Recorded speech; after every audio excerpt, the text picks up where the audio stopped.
All right, hello everyone, and today we are going to do chapter 3 of Freud, and this chapter deals with classical macroeconomics. So classical model, what are the assumptions, what are classical macroeconomics, and how does it determine output, what does it say about demand, what does it say about prices, wages, all of this is what we have to do in this chapter. So we are going to start with the basics that how did this model, so this classical model, let's do some history of this classical model first. Now, as historically, this model succeeded something called mercantilism. Okay. Before I talk about mercantilism, there is this little trivia here that classical model is the period dominated by the work of Adam Smith, David Ricardo, John Stuart Mill, and the neoclassical period is dominated by the work of Alfred Marshall and A.C. Pigou. Keynes, of course, succeeded the classical model. So Keynesian macroeconomics was the one which came after classical, but the classical model is said to be the writings of these writers, prominent. So in the 1930s, when the Great Depression came, that is when the classical model broke down because it could not explain the sustained level of unemployment and the sustained fall in output. So it could not explain that. But before that, classical model was the most popular model. And now, actually, after all these years of Keynesian macroeconomics, now Keynesian macroeconomics is coming to fall short because Keynesian macroeconomics relied heavily on government expenditure being the sole force behind the economy. And now all governments don't have the ability to further power the economy. So now you're again kind of going back to the classical model.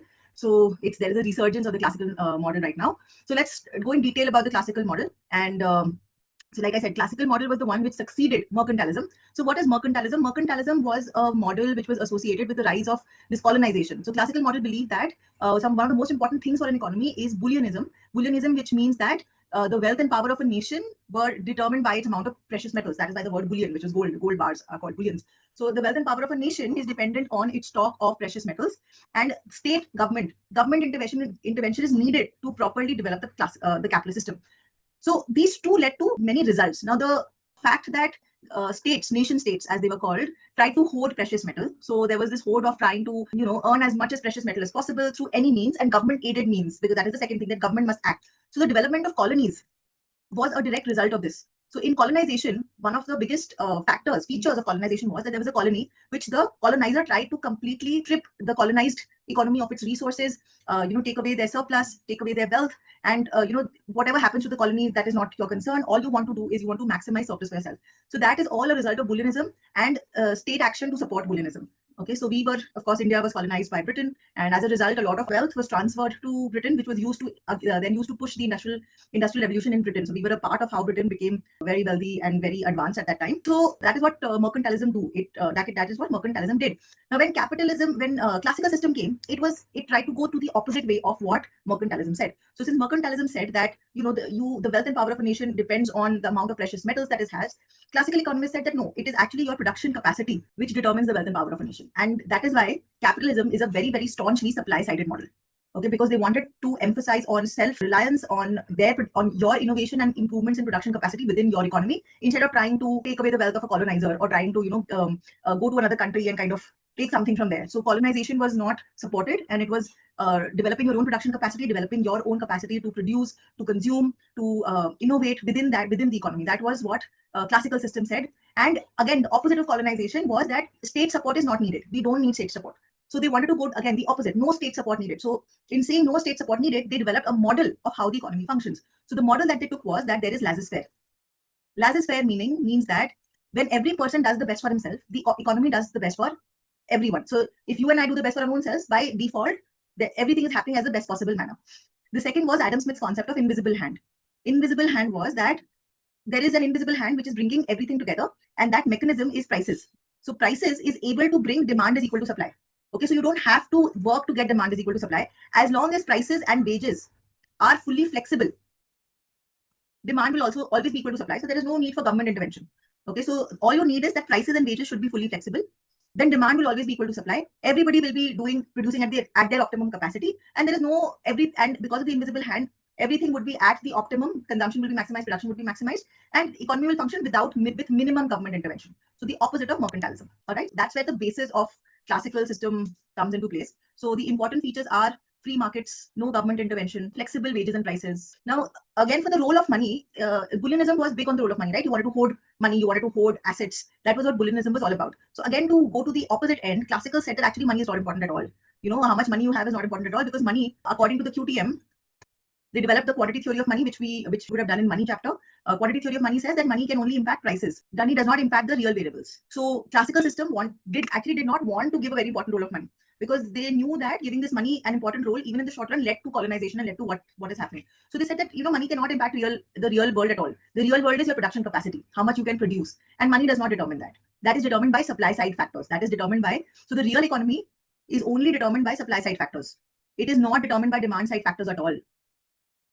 Okay, so it did not pay any emphasis on the demand side, because it said that, so that is why you had a very famous law called the Say's law, right? So Say's law said that, what did Say's law say? Say's law was that supply creates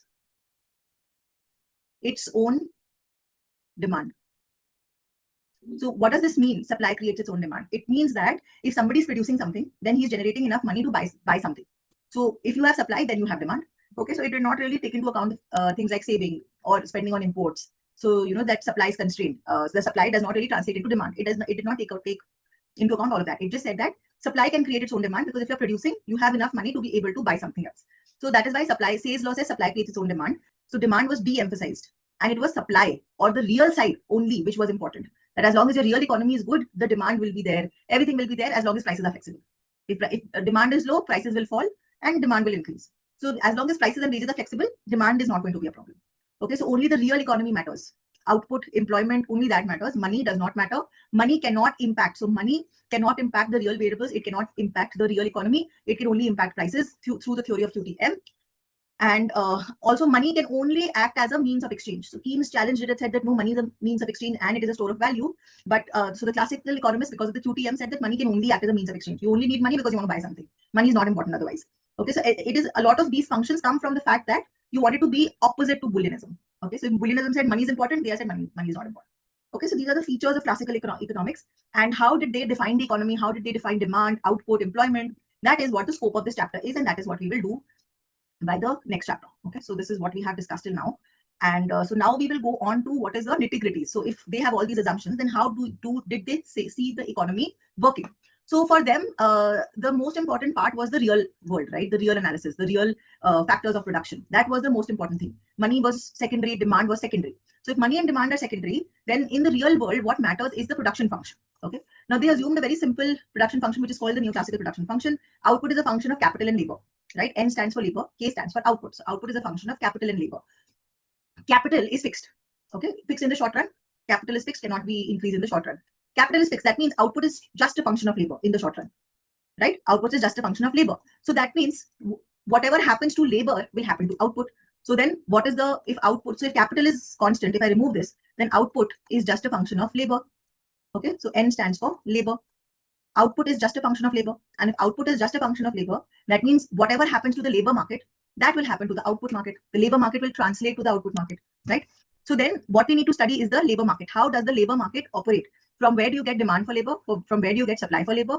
And how do you get equilibrium in the labor market? So they developed the whole theory of the labor market. Okay, so this is the table where we can see that as labor increases, what happens to output? If labor increases, first labor is employed, output increase to 10. So what is the marginal product of labor? 10. Second labor is increasing, output is going to 20. So marginal product of labor is again 10. Third labor is increasing, output increases to 28. So marginal product of labor is now 8. Now it's falling. Fourth, 33. That means marginal product is only 5. Fifth is 1, and after the 6, it is negative. So marginal product of labor is a falling curve. MPL is or MPN in this case, is a downward sloping curve. So this is basically the marginal product of labor curve. Marginal product of labor curve means that as output increases, so this is the curve of production. This is the production function. Okay, there is employment on the x-axis and output on the y-axis. So as employment is going up by 1, output is going up by 10 for the first labor employed. As employment is going up by the second labor employed, output is again going up by 10. So till now it is constant returns to a factor. When the third employee is employed, the output is only going up by 8, so lesser than that. So now the curve starts to become flat. Okay, as MPL becomes 0, output is maximized, and when an MPL becomes negative, output falls. That is how a production function looks. It is an upward sloping curve which becomes flatter and then reaches its maximums and falls. That is how the classical economists developed the labor market. This is the second curve, which is the marginal product of labor. So initially it is constant, but then steadily falls, and then it becomes 0 and then becomes negative also. So MPL curve is negative for most part, and production function is a inverted U, right? So from this, what we gathered was that we can now kind of try to go to the labor demand and the labor supply curve. So since output is only a function of employment, like I said, that the classical economists assumed that the quantity of labor would be determined by the forces of demand and supply, and the labor market would then determine the output market. So from here, we go to the labor demand curve. So there is perfect competition in the markets. And why that was important? Because one of the hallmarks of this classical analysis is that market works well. Market is efficient. They don't require any government intervention. Firms and individuals optimize. They have perfect information about everything. There are no barriers to entry. The labor market clears. So you work in perfect competition. So in perfect competition, what you had, if you remember that in perfect competition, an individual firm maximized at the point where P is equal to MC, right? P is the price at which a good is sold and MC is the marginal cost of production. So how did we get marginal cost of production? So since labor is the only input and the other input is fixed cost, so we keep the fixed cost aside, labor is the only input. Then to get the marginal cost, what we do is that if you employ 1 unit of labor, let's say 3 units of output are produced, right? So then what is the cost of 1 unit? It is your wage rate divided by how many units of output is produced, which is the marginal product of labor, right? So if a laborer is producing 3 units of output and you are paying him 30 rupees, then per unit cost is 30 by 3, right? So wages is 30, MPL is 3, so 30 by 3. That 10. Is the MPL, correct, 10. So if price has to be equal to MC, then what is the marginal cost? Marginal cost is wage rate divided by MPL or MPN, the way we are writing in this book. So at equilibrium, then price must be equal to wages by MPN. That means my MPN must be equal to W by P.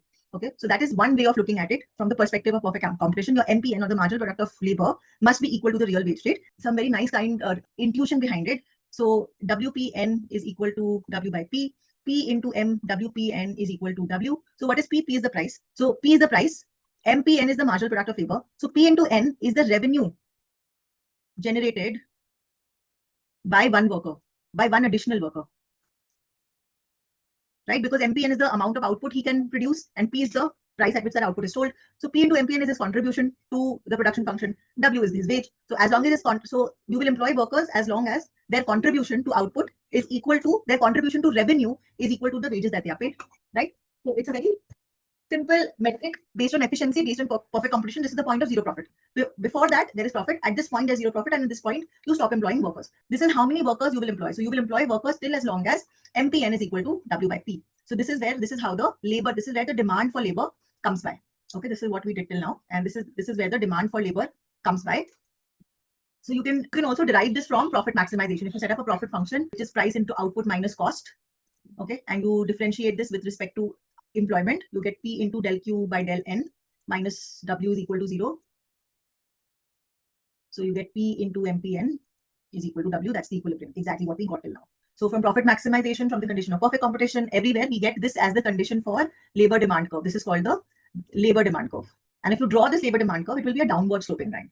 Okay, so this is the labor demand curve and it is a downward sloping line. And we already know that as employment increases, your marginal product of labor falls, right? We just did it earlier, that as more and more workers are employed, the marginal product of labor actually falls and at a point it becomes 0 and then negative. So we already know that this labor demand function, this labor demand curve is a downward sloping line. All right. So this was about the labor demand curve. And what we can also see is that just a small extra thing here, that if let's say the wages increases, then at equilibrium, MPN should also increase. And MPN, because MPN is negative, then if you want to increase MPN, you have to reduce employment. So for MPN to increase, employment will actually fall. Okay, so just something to remember that if you want the marginal product of labor, if you want wages to increase, it can only happen if MPN increases. So either technology will increase or if technology does not increase, then employment has to fall. That is the only way marginal product of labor goes up. The next is the labor supply. How does labor supply function work? The model of labor supply, how it was developed was that labor supply is supplied by individuals like you and me, right? So regular people like you and me supplying labor. So when individuals like you and me, what do we want? We have two good goods. Again, the foundation in microeconomics, we have two good goods. The goods that we like are leisure meaning free time, and money, which is income. And this income can be used to purchase goods and services, which is consumption. Okay, so our utility function is defined over two goods, leisure and income or consumption, either way. So, or we can actually write income here, we can write consumption here, either way. Okay, so this is the two goods that we like. So we have a utility function, just like we have regular utility functions, which are convex utility functions over two goods. We have this is our IC, where you have consumption here, we have leisure here, or income and consumption here, and a regular IC can show our preferences over leisure and consumption. This is an IC where we're indifferent between all the points, and more and more. One thing is that leisure cannot exceed 24 hours because you only have 24 hours in a day. So that's a limit that leisure has. You can only relax or have fun for 24 hours a day. You can't have more than that. Okay, and so this is kind of our utility function. And then you have a budget constraint. The budget constraint is that if you want to consume, and for that C comes at a price of P, you can only do that if you earn some income, and income is W into N. N is your employment, how much you work, and W is the wages. This is your budget constraint, you can call it. So it is PC minus WN is equal to 0. And since this model, the good is L and C, we can put that when you have 24 hours in a day. So you can, out of that, you can either spend it doing nothing, or you can spend it working. So you can spend it on L or N. So N is nothing but 24 minus L. You can replace that here. PC minus W, 24 minus L is equal to 0. And so you get PC plus WL is equal to 24W. This becomes your budget line, where the variables are C and L, and your utility function also has C and L. P is the price of C, W is the opportunity cost of leisure, and 24W is the maximum money you can earn, 24W. So this becomes like a budget line. And then this works like a standard utility maximization problem. Okay, so you will have a budget line. So here, this diagram is in the income and leisure space. So how this works is that you can, like I said, you have 24 hours of leisure, and the maximum income that you can earn is 24W, right? So you can have a budget line, and then you can have a utility function, and the point at which they are tangent, that will be the point where L star leisure will be determined. And since it is income here, so income will be determined. Income is, W into L. So W into this is income. So A is a point of equilibrium. And how this line is drawn is, so 24 hours of leisure, that is one intercept. The other intercept is that if you choose to have 0 leisure, so that means you're only working, and then what you can earn is 24 into W. So that is this y-intercept. So you can draw this line. And as wages increases, this intercept moves up. Okay, because as wages increases, you're going to have a higher and higher intercept. Okay, so the equilibrium is a tangency equilibrium. Now, to draw the labor supply curve, the labor supply curve actually needs to be in the wage N, which is the number of hours you work, and the real wage space. So how you get that is, you get it from this, that what happens if wages goes up. So if wages goes up, this curve shifts up, you get a new point of equilibrium. Okay, again the curve wages shift up, you get a new point of equilibrium. Now here what we have depicted is that as wages are going up, you were working for 18 hours at, let's say, wages 2. At wages 3, you were choosing to work 16 hours. Sorry, this is hours of leisure. No, so this is 24. You were at wages 2, you were working for 6 hours, 24 minus 18. At wages 3, you were working for 24 minus 16, which is 8 hours. As wages 4, you are working for 24 minus 15, which is 9 hours. So as your real wage is going up, you are working more, which means that wages and work are shown to have a upward sloping positive relation. Right? Wages and employment have an upward sloping positive relation. Okay, so again, how does this come about? As your wage increases, your motivation to work is increasing. Okay, if you're earning more per hour, so here it is 2 and 3, but let's say if you were getting 1,000, paid 1,000 per hour, suddenly you are paid 2,000 per hour. So you'll be like, let me earn more money. So as your wages are going up, your motivation to work is going up, and you're actually increasing your work hours instead of decreasing it.